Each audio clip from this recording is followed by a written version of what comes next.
So Lebanon is once again at the center of a familiar but increasingly urgent debate. Should Hezbollah lay down its arms? And with renewed calls coming from both inside the country and outside, the question is stirring deep political divides and raising concerns about Lebanon's security, sovereignty, and stability. To help us unpack the domestic and international dimensions of this issue and what it could mean for Lebanon's future, we are joined by journalist Leila Hatoum. In August 1982, during the Israeli siege of Beirut, the US had helped broker an agreement for PLO's withdrawal from Lebanon. And the supposed aim at the time was to reduce tensions. But not long after, Israel continued its invasion and its attacks, and it changed Lebanon's security and political balance for decades to come. It's always history repeating itself in Lebanon. However, I just want to clarify one thing. The Israelis had invaded Lebanon in 1982, and during that time, they were negotiating. On 13th of August, they were still negotiating along with the Americans and the Lebanese, basically, and the Germans. Everybody had a finger in that pie at any point, trying to find a solution to stop the Israeli aggression on Lebanon because it had invaded all the way to the capital. And the whole plan by these international axis of pro-Zionists, they wanted to have the Palestinian resistance, the PLO, leave Lebanon with their arms. And basically, in that manner, the Israelis would be able to create what they thought would be a buffer zone that has zero arms, that would threaten the Israeli existence at any point, be it in South Lebanon or in the Bekaa area. And they thought that this is going to help them out. The Americans, if we remember correctly, on 13th of August, they had sent their envoy, Philippe Habib, much like Tom Barak now, who's being sent by the Americans, to actually negotiate this terms of surrender of the Lebanese. This is what they thought.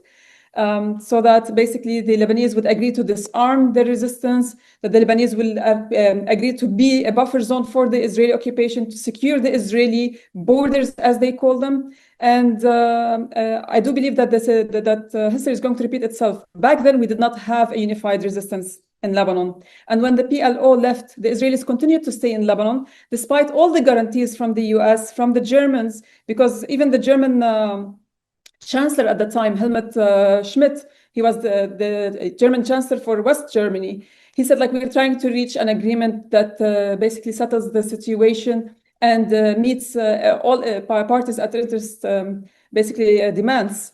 And in that sense, what kind of a demand would the Israeli occupation have? They occupied Lebanon. The only thing that they should have done was withdraw from Lebanon. So we see the same players, the Germans, the French, the Americans, the international community, United Nations, they all speak, but none of them was able to actually carry out the guarantees that the Israelis would withdraw from Lebanon. The Israelis continued to occupy Lebanon for nearly a year, occupy Beirut, at least at the capital, for nearly a year after that. And if you look at the whole situation, the Israelis continued to occupy most of South Lebanon until the year 2000. So there were no guarantees at all. There were only words on paper that were worth nothing. And because we didn't have a resistance back then that's unified, the Israelis were able to do what they did, from massacres, be Sabra al-Shatila, among other things, that led to basically the bloodiest chapter of Lebanese history under Israeli occupation. Once we had a unified resistance on the ground, and it started basically doing what that was since 1989, 1990 onwards, and we unified our front line against the Israeli occupation. That's when we managed to actually hurt the Israeli occupation inside Lebanese territories until it withdrew from most of South Lebanon in the year 2000. So the Israelis, what they want now is to disarm the resistance so that nobody would be able in Lebanon to kick it out. I don't believe any guarantees from the Americans. I don't believe any guarantees from the French or the Germans or the United Nations itself. Look what happened with the ceasefire arrangement. The ceasefire arrangement or agreement that came into effect on the 27th of November, 2024. So that's 11 months ago. The Americans and the French and the British said that they were the guarantors of that ceasefire agreement. What happened since then? The Israelis continued to assassinate and kill Lebanese civilians. Nearly 250 of them have been assassinated by the Israelis from 27th November until now. the Israeli occupation continues to carry out mass bombardment and fire belts around not only South Lebanon, but also Bekaa area, some 70 to 80 kilometers deep inside Lebanese territories. The Israeli occupation continued to occupy Lebanese territories down south, and they refuse to withdraw, and they're building permanent military bases in the new areas that they occupied inside Lebanon. So don't talk, like, I hope the world doesn't talk to me about guarantees, because those guarantees, they can actually go and burn them and then use the powder to create a drink, and they can drink it. It's worth nothing. Do you think we're seeing history repeating itself because we again have the US once again pushing for an armed groups removal while Israeli military's posture in the region remains aggressive? How is this debate unfolding domestically, and how much of it is being shaped by outside powers? No, of course. So basically, when the Israeli occupation called for a ceasefire between it and the Lebanese resistance, and the terms were negotiated, the Israelis were supposed to withdraw from Lebanese territories by a certain date. That date came over, and it was within 60 days, supposedly. So from November until January. Come January, they refused to leave, January 2025. And they didn't propose, they forced on Lebanon that they continue to stay until basically February. February came, and they withdrew from certain areas, but not all areas. And then they said, oh, further time. And until today, they continue to be inside Lebanese territories. Aside from 13 permanent points, 8 permanent points and 13 non-permanent points that the Israelis had occupied in the past, prior to October 7, 2023, and prior to November 7th, 2024, the Israeli occupation, since the ceasefire until today, had occupied 5 new areas in Lebanon, and they're building permanent military bases over there. However, last Saturday, I was down south. I was across from the town of Hadaisi, and that's a border town. It's a town by the blue line, the separation line between Lebanon and occupied Palestine. And I noticed that there was a gathering of the Israeli occupation down there. And it was very weird because the way that they were gathering, it wasn't basically to carry intel or do a patrol. They were planning to do something on the ground, and they actually threatened the reporters in the area. And later on, I found out that they were planning to build a 6th military base, permanent military base over there. It's not an outpost, and that's deep inside Lebanese territories. So if you look at the whole situation, again, what guarantees?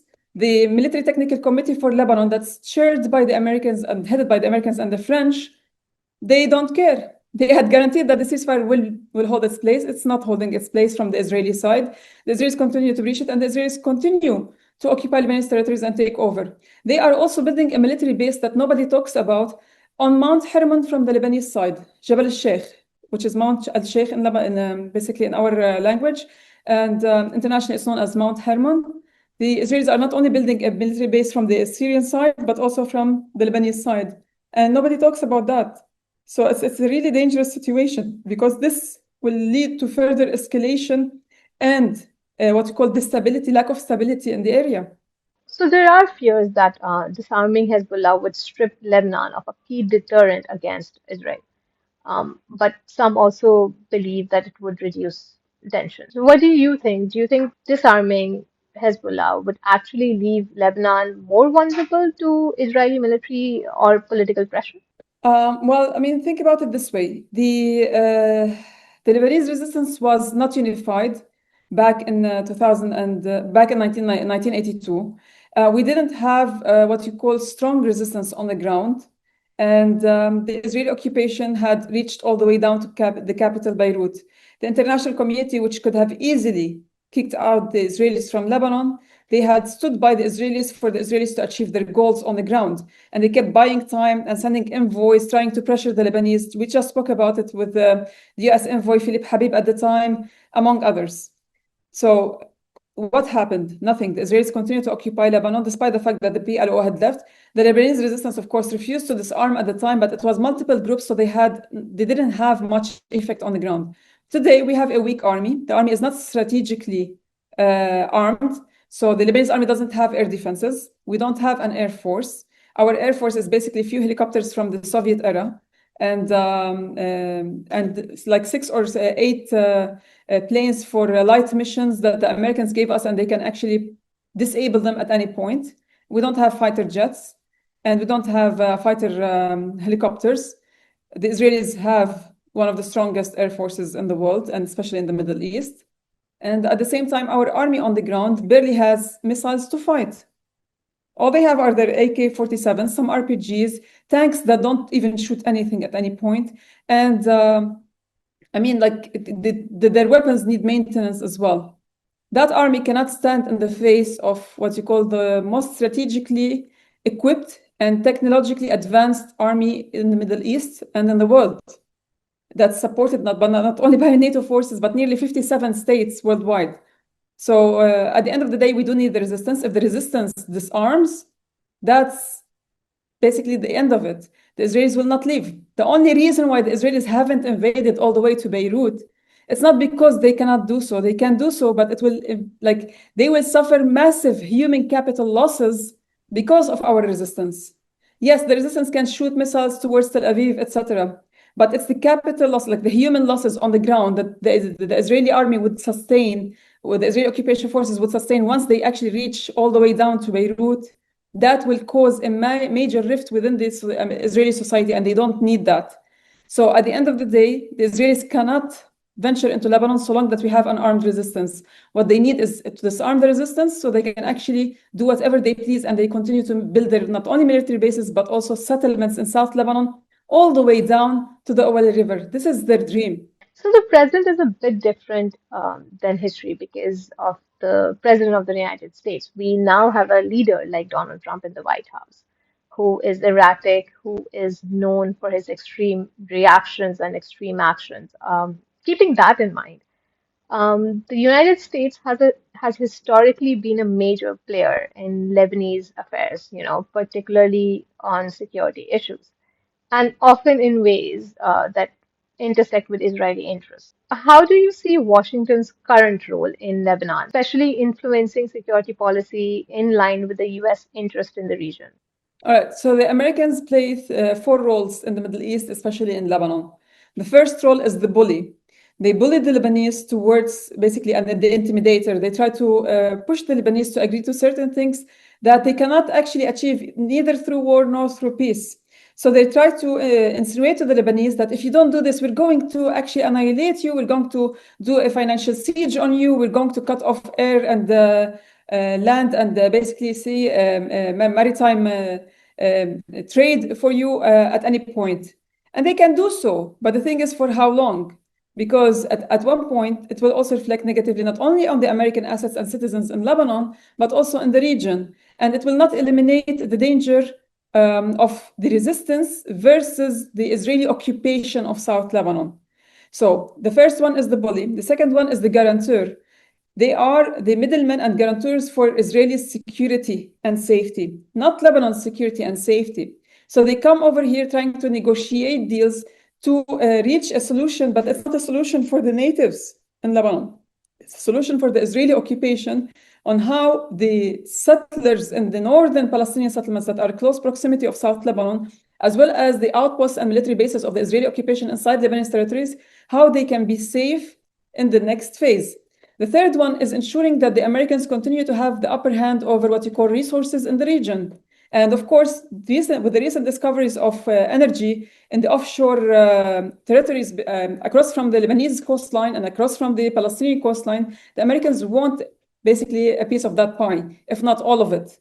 And the fourth one is the military expansion. The Americans have military bases across the Middle East, but not in the Eastern Mediterranean region.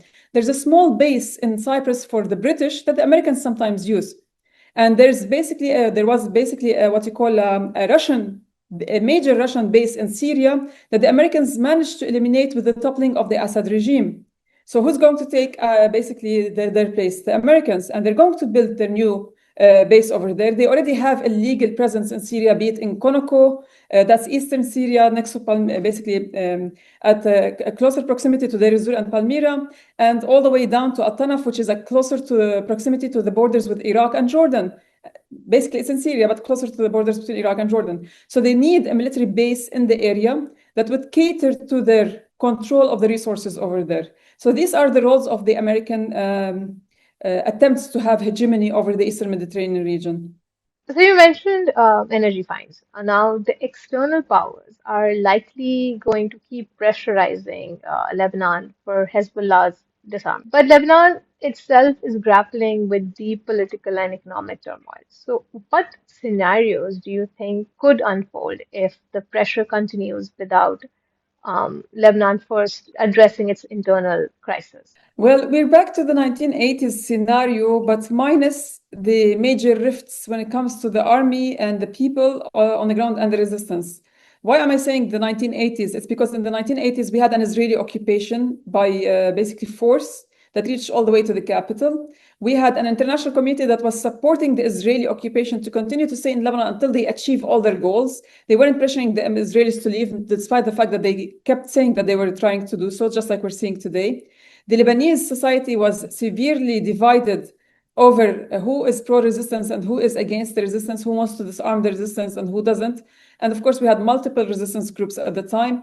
And the fact that we had a large pro-Israeli Zionist apologist part of our society, those are the ones who collaborated with the Israelis in the 1970s, 1980s, and 1990s. Those people have resurfaced now. And they are mostly the right-wing groups that were trained by the Israeli occupation, given arms by the Israeli occupation to commit massacres in Lebanon, be it in Sabra and Shatila. Sabra and Shatila, for those who don't know, did not end up in only basically murdering the Phalangist party, the right-wing group in Lebanon at the time. They did not end up only in massacring the Palestinians, but they also killed nearly 1,000 plus Lebanese citizens, all Muslims, who were living inside and nearby the refugee camp of Sabra and Shatila and Beirut. There were other massacres that were committed against people across Lebanon by these right-wing groups, including the LF, the Lebanese forces, who are now headed by Samir Jaja. And those are the ones who are now calling for normalizing ties with the Israelis, the disarmament of the resistance, that there's no need for fighting anymore, that the international community will guarantee Lebanon's peace, and that the Israelis will withdraw. The same thing that these groups were calling for back in the 1980s, basically like having peace with the Israelis will withdraw, the international community is going to commit to getting the Israelis out. Same scenario. And the difference is that the army back then was divided into three groups. Each group belonged to a certain political leader. That's the sad part. And then you had basically the resistance divided. At the moment, the army is not divided at all. And it's very homogeneous in terms of basically how it's mixed. And when it comes to the resistance, it has unified its front. So today, we have a stronger stand in terms of how we can fight the Israelis if the resistance continues to have arms to actually create a force of deterrence. Of course, there are some people who actually try to claim that, oh, the resistance couldn't create deterrence with the Israelis, and then look what the Israelis did to Lebanon. The resistance is not a traditional army. It's not a country on its own. It's small groups of fighters who are civilians in normal day life, who are the farmers, the butchers, among others, and the mechanics at any point. And they hold arms to fight the occupation when it actually attacks Lebanon. So they can fend off the Israeli occupation for a period of time. We saw it between September, October 2024 and end of November 2024, they held their ground. The Israelis couldn't venture into Lebanese territories. They couldn't stay overnight in Lebanese territories for nearly 64 days. It wasn't until after the ceasefire agreement was reached that the Israelis actually did their incursions into Lebanese territories. So again, the resistance is there to create a force of deterrence in the terms of the Israelis would think, how much would we lose if we go into these territories? And who is going to fight us? And where are the hits going to come from? And this is the strength of the resistance. The army, it has barracks, you know where it is, and the Israelis can go with air force and bombard them. And this is basically, it's a done deal.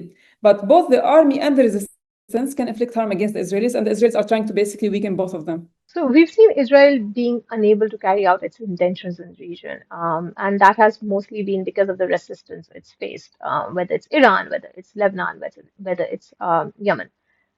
Do you think there will be a compromise or a roadmap that could balance Lebanese sovereignty, protect its national security, and avoid, further destabilization of the country? No. The way I see it basically going forward is that because of the homogeneous stand when it comes to the resistance, when it comes to the army, and the fact that basically a civil war, the breaking out of a civil war in Lebanon between Lebanese parties saying like some of them, they want to disarm the resistance, others don't. I highly doubt it's going to happen. simply because a civil war does not serve the ends of the Israelis and the Americans, because that means the resistance will have zero political ties to please anybody internally, and they will focus on attacking the Israeli occupation. And because we have lots of armed factions in Lebanon that are not part of the resistance, but most of them, they hate the Israelis. So what they'll do is basically anybody who's armed in Lebanon will go carry its arms and basically commit an operation against the Israelis, and the Israelis will not know where the hit is going to come against them. If they're fighting the resistance, they know basically how the resistance moves. But if somebody outside the resistance milieu has arms and there's a civil war, nobody can actually control the borders or the areas where people can move with their arms to go attack the Israelis. So what I believe going forward is that we're going to see a resumption of what you call clashes on the ground in certain areas, explosions, mobile explosions, just like the ones we saw between 2012 and 2016. That's when the head of Al-Qaeda in the Levant, Al-Nusra Front, basically, which is Al-Qaeda, Abu Muhammad al-Julani, who's today the self-appointed president of Syria, some parts of Syria, because he doesn't control all of Syria. That person sent radicals and terrorists into Lebanon during that time, between 2012 and 2016, who carried out explosive missions like suicide bombings in Lebanon that actually kept the resistance focused on the internal scene rather than the external scene. And most of the attacks happened against the milieu of the resistance, the people who support the resistance. And at one point, they also carried out what you call military operations against the Lebanese army. We had two battles in 2014, and basically that's in Arsal area, and the other one was called Fajr al-Jurud, or the dawn of the prairies or the fields, also in the Bekaa area, which lasted for months. And eventually we managed to kick out those terrorists. So I do believe that the Americans and the Israelis are going to use their proxy in Syria, who is called Abu Muhammad al-Julani, and then basically use his terrorists to go and attack Lebanon, but not through a military invasion across the borders. No, what they'll do is use their sleeper cells in Lebanon, because we have over 2.3 million Syrian refugees in Lebanon. Some of them are heavily armed. And those are the ones who actually fought against the army in 2014 and 2016, and the suicide bombers as well. And this way you can keep Lebanon, what you call, busy internally rather than focusing on anything else. And it will create pressure not only on the population, but also the political milieu and the resistance itself. That's how I see it going forward. So before we started the interview, you mentioned your dog, who has been saving your life for a decade now. Reports from multiple organizations show that Israeli forces has killed over 200 journalists in Gaza and the region since the war began in October 2023. This conflict is one of the deadliest conflicts for the press in modern history. Now, what has been going on, it raises serious concerns about press freedom and accountability, and it also sets a precedent. How is this affecting the media environment and safety of the journalists covering the region? Well, I'll just remind people with the most recent event. The Israelis had assassinated 7 journalists and media workers in Palestine 3 days ago, including 4 of Al Jazeera's crew members and one of their main reporters, Anas al-Sharif, Mohammed Greger, among others. And the international community didn't care. Like, they barely covered it for like half an hour, 2 hours. Some of them covered it for a day, and that's it. And the sad part is that the Israelis had said, we deliberately attacked Anas al-Sharif because he's Hamas. Under international law. Sorry, go ahead. Yeah, you mentioned the coverage it got in international media. The headlines of New York Times, Washington Post, they were like, Israel kills Al Jazeera journalist, it says was Hamas. You know, so it wasn't even that Israel has killed a journalist. It was like Israel has killed a journalist who it thought was Hamas, so it's somehow justified. Well, that's the American media. The British media was even worse. They said, like, Anas al-Sharif has been killed, full stop. They try to like delay saying who the culprit is until like the second or third paragraph at any point, just trying to mitigate the situation. And the sad part, they all focused at that he's Hamas, but he's not Hamas. He kept denying it throughout. The Israelis had been threatening him throughout, and he had denied it throughout, basically with statements and commentaries live on TV. Now, the difference is that under international law, when you actually deliberately target journalists, that's a war crime. Journalists are considered civilians under international law. We're talking about international humanitarian law, the Geneva Conventions, the Statute of Rome, basically at any point. So when you look at the whole situation, any reporter carrying out a dangerous mission covering conflict zones is considered a protected and a civilian entity, and direct attack against that reporter is considered a war crime. The Israelis have been committing one war crime against the other, not only in Gaza, not only in Iran, because they bombed the building of the radio and TV channel over there not so long ago, 2 months ago, and in Lebanon as well. The first reporter in Lebanon to be assassinated by the Israelis in this conflict was the second week of the October 2023 conflict, when the Israelis actually targeted a group of Lebanese reporters working for international media outlets, not one, multiple. We're talking AFP, we're talking Reuters, we're talking Al Jazeera, we're talking multiple news outlets, right? And in that attack, one of my best friends, Haysam al-Abdallah, was assassinated by the Israeli occupation and basically 2 shells from an Israeli tank. Reuters at that time ran basically a statement saying, Reuters photojournalist Haysam al-Abdallah was killed, full stop. We are looking into the situation. They have basically informed his family. This is the summary of it. They did not mention Israel throughout. I took the phone and I spoke with the United Nations Interim Forces in South Lebanon, UNIFIL. I spoke with the Lebanese army. And within half an hour to an hour, I actually managed to get that the shells that were shot, they were shot from an Israeli tank in that area that basically killed these journalists inside Lebanese territories in broad daylight in an area that's very clear, that doesn't have trees, that clearly shows that these are reporters. They were wearing their press vests and helmets. So the international community continued to basically disregard the matter, and the Israelis continued to commit that kind of war crime. The only time that a reporter would not be considered a protected entity, if that reporter is holding arms and fighting directly on the ground at any point. But Anas al-Sharif wasn't doing that. There are claims that at any point the reporters would be doing espionage missions. There's nothing that corroborates that. So again, the Israelis are lying time after time, and they're committing war crime after another. The international community is allowing them to do so without stopping them. For me and for my colleagues along the borders, I mean, wherever we go, the Israelis target us. There's basically a very well-known photojournalist in Lebanon, Courtney Bonhomme, who had what you call frictions with the Israeli occupation forces, because she documents what they're doing along the southern Lebanese villages that are along the blue line and basically the border lines as well. And sometimes they point their guns at her. So they shot at her at one point. For me, I used to, the first week of the war, I was wearing my vest, and then I stopped wearing it. I stopped wearing the helmet. So for nearly 2 years now, I'm not wearing a vest or a helmet, because the Israelis, the moment they see that press jacket, vest, and the helmet, they will directly consider you a moving target. And sometimes I take my dog with me along the front lines. I have photos and videos of him going around with me in Adaisi area, and basically in Hula, in Markaba, in Rabat Latin. That was basically throughout last year. And also this year in Kfarkila, among other areas. And usually when you have a dog next to you and you're a civilian, you're walking around, it's a waste of bullets or missiles to shoot at a person that supposedly looks like somebody who's not documenting what's happening on the ground, but they will target a reporter. And there's another thing that, I mean, this is how I believe in it.